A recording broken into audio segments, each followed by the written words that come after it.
it's the same thing here. You could have great casters, but the cart itself isn't flexible to kind of roll with the punches as they come up, as it's bopping down the road. And so the cart itself matters. And then making sure that the doors aren't going to fly open is all part of that whole process too. So in the off-road or in the over-the-road example, off-site processing that's happening, making sure that the cart itself is designed for that. And we do that through demos, making sure the customers kind of buy into the belief in what it is that we're saying, because those carts in particular can be a big problem, and they are not all created equal.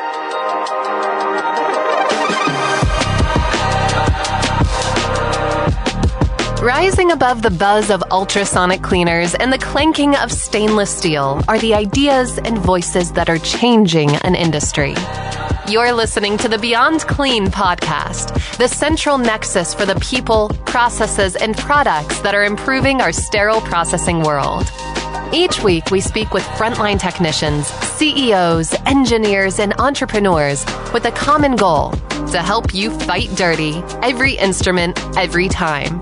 Whether you're tuning in for education or inspiration, we're glad you did. Now turn on those washers and turn up the volume. It's time to go beyond clean.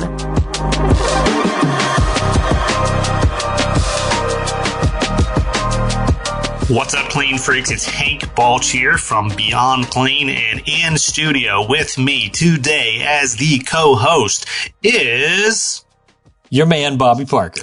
What's up, my man, Bobby Parker? Dude, it is a good day.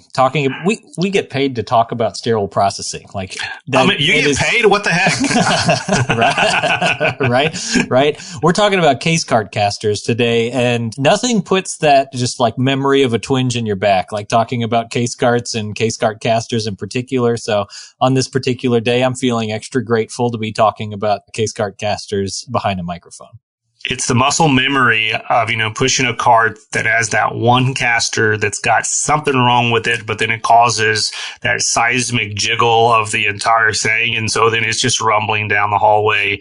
And yeah, you just never forget the impact of a bad caster. So today we're going to talk about what you should know to maybe pick better casters, or if you've already got casters and you're stuck with them, what should you be doing around the PM side of those casters? And we'll talk about some things such as distance considerations and location, inside, outside of the facility. Where are these babies going? Kind of common sense questions, but we're going to get some answers from someone who should know what he's talking about as the 2024 healthcare storage expert here at Beyond Clean, Brayden Bennett. So we'll be right back. Hang out after this short break with Brayden Bennett on this season 25 of the little things that make a big difference in sterile processing.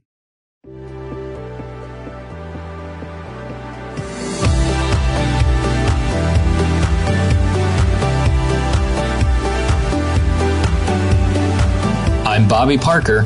And I'm Hank Balch. From the studios of Healthcare HQ, you're listening to Beyond Clean, the global voice of sterile processing.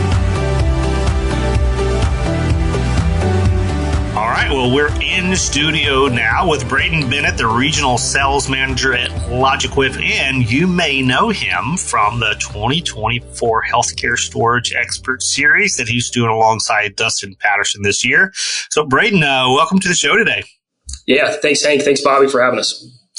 So we are talking about in this season 25, the little things that make a big difference. And case cart casters, these, I'm trying to think through all of our different themes here and the size comparison. These may be some of the smallest things that we're going to be talking about the entire season. So it doesn't get, they're not little bitty, but they're pretty small compared to the size of the case cart. Then obviously all the other big equipment and supplies that we work with every day in SPD. So we're going to dive into what these little babies are and the impact, obviously, that they're going to have on our mission of fighting dirty. But before we get there, for anybody who's maybe not following along yet to your expert series, maybe this is the first time that they're encountering you. What's your story? What's your background? How'd you get into healthcare? Yeah, I got into healthcare really right out of college, kind of cut my teeth on the inside part of LogiQuip, so learning all parts of the business here and kind of how we became an organization from kind of the ground up. So really can speak kind of the LogiQuip lingo kind of inside and out. And then after about a year and a half of doing that, kind of learning the industry, learning the LogiQuip ways, made the jump to kind of the sales side of things and started with a smaller territory in the Northeast and then kind of grown that from there. So starting kind of more New England and kind of working my way down now through Pennsylvania. So did you go to school for sales or like what was your undergrad in? Yeah, so I went to school for marketing with a minor in finance. Had really no idea, probably like most kids coming out of school, had no idea what they wanted to be when they grow up. And I guess in some ways I still don't. But yeah, so I started here. I actually interned for about 6 weeks, then got offered to stay on full time after I graduated. Love the company, love the culture, love what we're doing here, love the impact that we're making. Always kind of had the idea of, healthcare and what that meant, but really didn't as a somebody coming out of school. And my wife's a nurse, so I have a little bit more of an attachment there. And yeah, so here I am. I'm glad you said you had a wife, because when you mentioned that you studied finance, that TikTok came to mind that there's a lady out there that's looking for a man in finance, 6'5", blue eyes. But yeah, I don't check too many of those. You don't qualify. Yeah, don't qualify. That's right. Anyone on this show, if you're watching any of the video of this, we don't qualify for that. And we're all happily married. Anyway, so moving on. Okay. The topic of today's show is these case cart casters. And I just want to kind of level set, because a lot of folks who listen to this podcast, they're folks that are considering coming into sterile processing, so they may have never seen what it is we're talking about. And there's a lot of vendors and manufacturers that tune in to just kind of get a pulse on what the industry is talking about, and they too may not quite know what we mean when we say case cart caster. So put the cookies on the lowest shelf for us. What is this? Yeah, in its simplest form, a case cart is what transports instrumentation and supplies to and from SPD to the OR, and the caster is arguably the most critical point or the most critical part in that case cart to make sure that the carts are getting where they need to be as streamlined or as simple as possible. And so we're talking kind of the lowest point on the cart and the part that makes everybody happy or not so happy. So it sounds pretty simple. We're talking about a metal box on wheels, right? And I think it's because of that this is one of those spaces where sterile processing departments tend to just chalk this purchasing decision up to whatever the cheapest possible option is, because we're just getting a metal box on wheels. But I know that you know, and that all of us should know, that there's more to say about the metal box on wheels. So walk us through the casters in particular, what they're made out of, what's the complexity behind casters? Yeah, there's a ton of different caster options out there. We at LogiQuip offer a ton of different options as well. But there's size differences. There are widths of casters that are different. Majority of casters today are a high temperature stainless steel. They must be stainless steel to accept going through the cart washer. And they're all some sort of a poly caster. Where it starts getting more unique is in whether or not, how far they're traveling. So that's going to dictate the size of the caster. And then whether you're going to have to maintenance them or not. So there's maintenance casters that require whether it's 6 months or every 12-month maintenance to that, or something more maintenance-free, where basically you buy it and, sort of set it and forget it. So mainly poly, made up of stainless steel, and then again, kind of vary on the makeup as far as how large they are. Sure. And I guess my follow-up to that is a bit of a loaded question, particularly considering you work for a company that has a vested interest in case cart casters. But is there a difference within that umbrella of stainless steel case cart casters, such a thing as a good one and a bad one?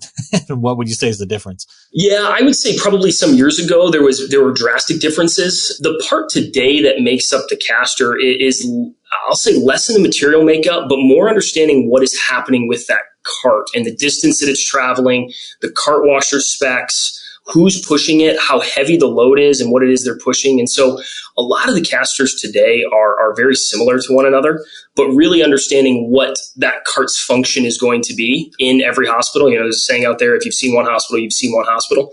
And so if we can get to the point where we understand and consult with the end users who are going to be using them, and understanding what they're buying, what their patterns are as far as how they're getting to and from the OR, we can solve a lot of the problems, and the casters kind of solve themselves. Is there a manufacturing relationship out there? I'm trying to think through this in maybe like automobile terms, right? If you get a Ford truck off the factory floor, Ford makes the truck, but, Goodyear is the one that makes the tires. Is that kind of how it is for casters? Like, a lot of the providers out there may be more differentiated to the case cart level, but then they get caster suppliers that everyone kind of buys from. In a lot of ways, yeah. A lot of the case cart manufacturers, that is the case. They share. There are a few manufacturers out there that have, their own style caster. But for a lot of the case carts, it's kind of, hey, here are the different caster options. So to your point, kind of using that Ford analogy or the Goodyear analogy, in a lot of ways, it's like that. Yep. So this is just a curiosity question here, and it kind of goes to the shopping cart experience versus some of these other carts. So, if you push a shopping cart forward the correct way, you're able to navigate because there's a pair of the casters that are, maybe we'll call them like unidirectional, and then there's a pair that are fixed. When it comes to case cart, what's the kind of philosophy or the process behind that? Like, what's the pros and cons of having that different dynamic? Yeah, so to me, this is the question that needs to be addressed when anybody is looking for a new case cart or going through the process of evaluation.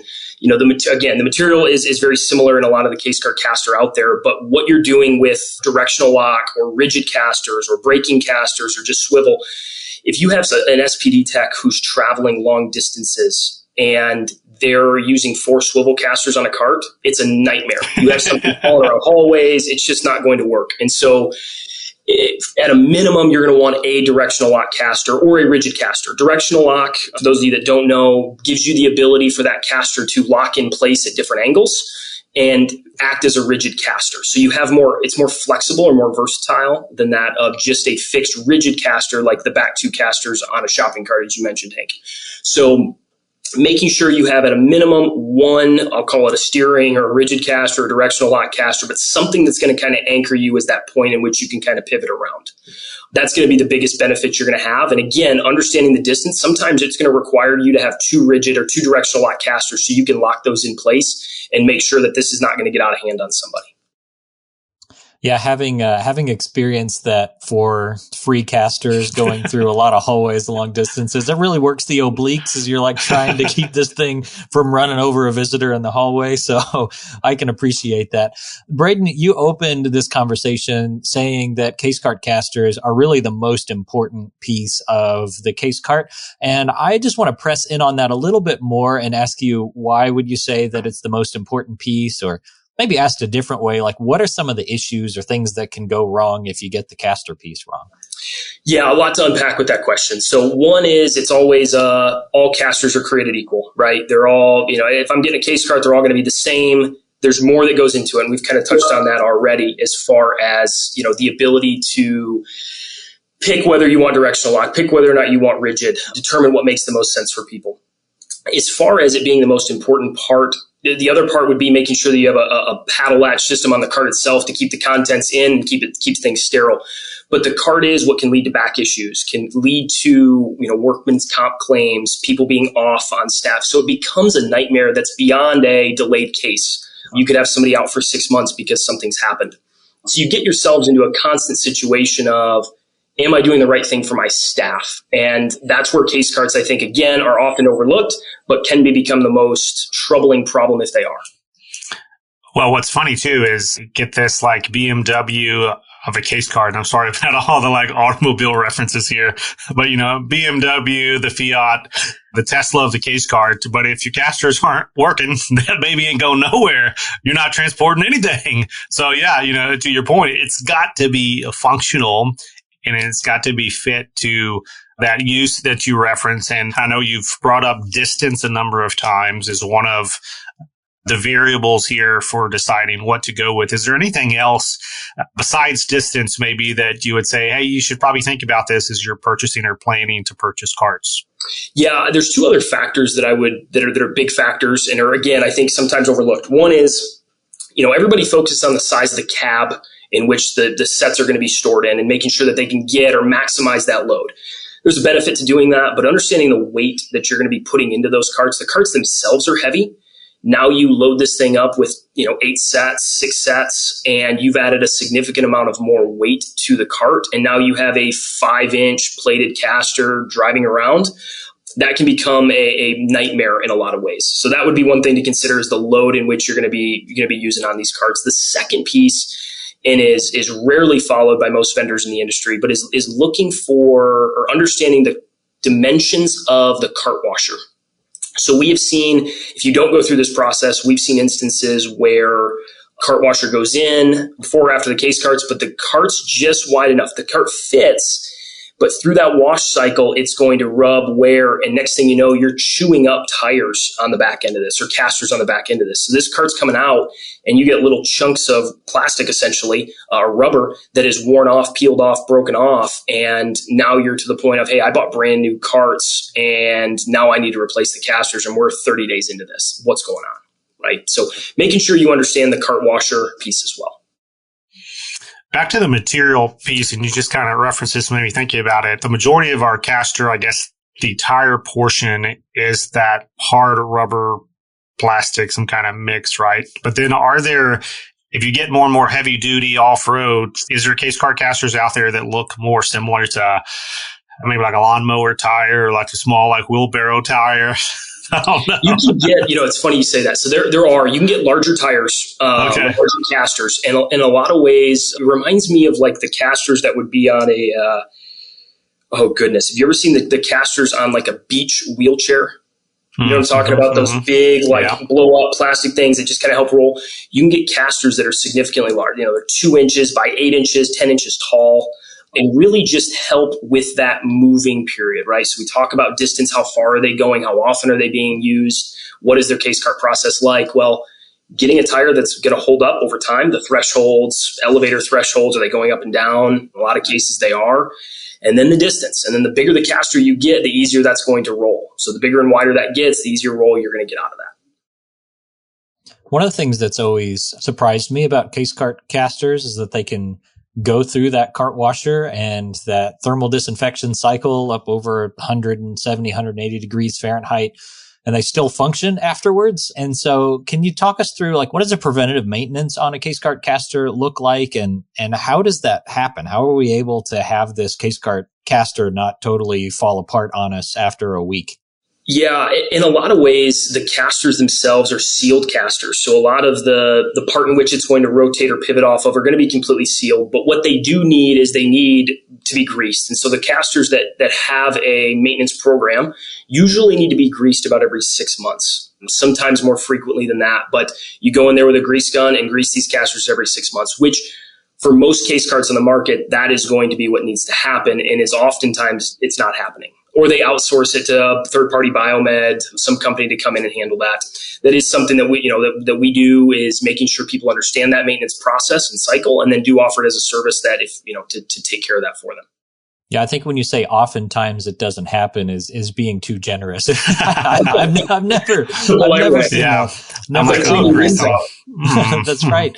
Hank, you mentioned the shopping cart experience. My mind went immediately to where we choose to shop specifically because of how the casters are on the shopping carts, and yeah, that's been my experience with our case carts, is they're a little bit more like the Walmart shopping carts than the Meijer and the Kroger ones. So what's interesting too, and sometimes, with those swivel casters, we found things, whether it's string or hair, gets bound up around it. And now all of a sudden you have a swivel caster that's acting rigid and not swiveling. It gets bound up, and little things like that matter. So making sure they're getting taken care of is one of the biggest things that is really underappreciated. And again, that's why I think it's one of the biggest missed pieces when selecting a case cart. Speaking of selection, and this kind of goes in, I know we've been talking about the distance and kind of comparing that to the compatibility piece, but there's a lot more conversations today about case carts going off campus and over the road. And so it's one thing, can we build casters that can get us in and out of elevators and like through hospital floors and whatnot, but going down to the dock and going in and off of the loading dock into these trucks, like onto concrete pavement and who knows whatever else is out there, is a whole nother experience that many of the traditional medical grade case cart casters are not built for necessarily. So are you seeing these kind of conversations come up? And if so, what kind of direction are you giving to folks to say, okay, maybe consider X, Y, and Z before you select that caster? Yeah, so that's a great question. So we're seeing more and more offsite, especially in and around major cities where they're finding offsite reprocessing to be far cheaper, far more available, far larger spacing.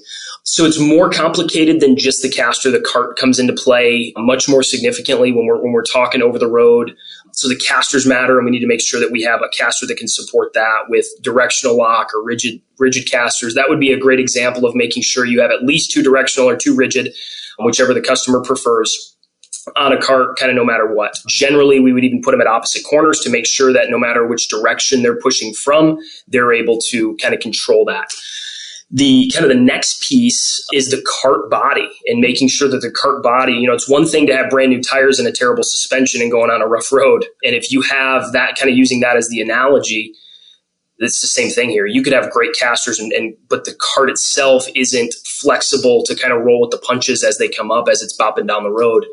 And so the cart itself matters. And then making sure that the doors aren't going to fly open is all part of that whole process too. So in the off-road or in the over-the-road example, off-site processing that's happening, making sure that the cart itself is designed for that. And we do that through demos, making sure the customers kind of buy into the belief in what it is that we're saying, because those carts in particular can be a big problem, and they are not all created equal.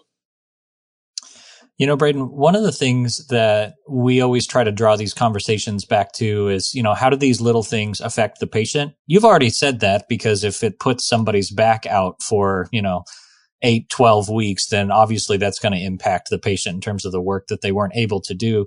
But I'm also thinking about this from an infection prevention standpoint, and maybe this is a bit off topic, but one of the things that always kind of rubbed me the wrong way was when we're trying to reprocess these carts in between cases and we don't have a big cart washer to be able to clean those casters. Often that cleaning looks like a wipe down of the inside of the cabinet, and we just roll the caster right out of that decontamination room where we're all wearing, PPE to keep the yucky stuff off our feet, but we're okay with it being on the caster wheels. Have you seen any good solutions out there, or any ideas about how can we make sure that we're taking care of our casters from an infection prevention standpoint, particularly in a facility that doesn't have a cart washer? Yeah, so the wipe down for the facilities that don't have, I have not seen a good one. So to answer that question directly, I don't know if I've seen a good way of handling that. What I have found, and usually you kind of have to back up to what's root causing that problem. And so generally what happens is they have 4 or 5 or 6 carts that are out of service. And for whatever reason, caster's bad, doors busted, bumpers broken, pick your problem with the cart itself. And so now they're running on a skinny fleet of case carts. And so they're forced to cut corners, right? Because I need to make sure OR4 is up and running when it needs to be up and running, right? We have a case, we're already behind. So you start cutting corners, right? So you understand how it happens, but really it is less in the process, right? We need to make sure that we're not cutting corners, but we need to make sure that we're taking the step or two before that lead to the point in which we need to cut the corners, right? And understand why it is we're cutting corners. And a lot of times they don't have enough carts, and it's because of, well, did you not buy enough from the beginning? Did you open another OR and you forgot you needed more carts? Or do you have 6 carts that are down right now needing to be worked on? Right. So there's a lot that kind of goes into that. And, Bobby, I know you were a part of the construction planning for the new department, that you guys moved into there in Kentucky. And I remember seeing the early blueprints and then starting to add up the number of case carts that we needed, and just kind of looking at the aerial view of the space that we needed to store all of these things. And your point there, Brayden, it's easy if you're saying, we need the space for something else. And so we're going to cut out what should be allocated for case cart storage. And when you do that, then you just literally can't fit anymore. So you're automatically running on the skinny fleet. And then you get the ones that go down, which does happen, for all the reasons that we've been talking about. And that leads to, at the out front, a broken process from the very beginning. And then to Bobby's point, and I would love to hear if there's anyone tuning in that does have a good solution. Like the first thing that came to mind when you asked that question, Bobby, was those sticky mats that you see outside of the construction areas, where people have to stand on. Now that it ain't, that's not the silver bullet, right? But there's some level of removal coming in and out, I guess. But yeah, I'm curious about that. I'd love to hear some IP response and some SPD best practices out there too. The only thing I've ever seen implemented that's, a thought in that direction was like almost car wash style handheld steam gun where you can do some cleaning and disinfection of the casters that way. But how many decantams are equipped with that kind of thing is the question. So that's a concierge service there. That's right. And again, it's you're putting a Band-Aid, right? You're putting a Band-Aid on the true problem. Yeah, that's a good point. All right, so Brayden, before we let you go, in the spirit of this season, the little things that make a big difference, we're asking our guests at the end of their interview, after we talk about the topic at hand, case card casters, obviously a big difference, and we lined it all out. And like I said earlier, the main thing is if these things don't work, nothing else works in the process for case carts. But outside of this topic, is there anything else that comes to mind that you would say is an often overlooked, small but mighty impact in our corner of the universe here? Yeah, there's a lot of little things that come to mind. One of the biggest things, and kind of keep it on the case cart theme here, is, procedures are changing. Robot cases are changing the way in which we're handling procedures. And so making sure that we're getting case carts that will accommodate the added depth of these trays and instrument sets that are needed. One of the most overlooked things, I think, in today, because we're kind of in that change process. And so making sure that we can accommodate the added depth without having to turn that tray sideways and now wasting space and wasting capacity, ultimately leading to more carts needed and additional throughput for everybody. If we just buy a cart that's a little bit deeper, can accommodate that added depth. Yeah, we've had that conversation a number of times related to processing equipment like sinks and ultrasonics, because, if you need a big enough case card, you definitely need a big enough sink and everything else down the line. But if it's bariatric, which was the initial long ones, and then now as we've got into the robotic age that we're living in, you're absolutely right. That's a huge space waster many times if you're not allocating for that horizontal, vertical intersection there. So my geometry is not very good. I'm going to trust you on that. All right. So that was Brayden Bennett. Thank you for jumping in the studio with us today on this topic of case cart casters and really digging in. I'm going to guess out there that no one has ever spent an entire life, 30 minutes, thinking about this topic. So you made it happen with us today, and you did a terrific job. Yeah. Appreciate that. Appreciate the time today. Appreciate for having us on. Brayden Bennett, the Regional Sales Manager for LogiQuip and our 2024 Healthcare Storage Expert Series member on Beyond Clean alongside Dustin Patterson.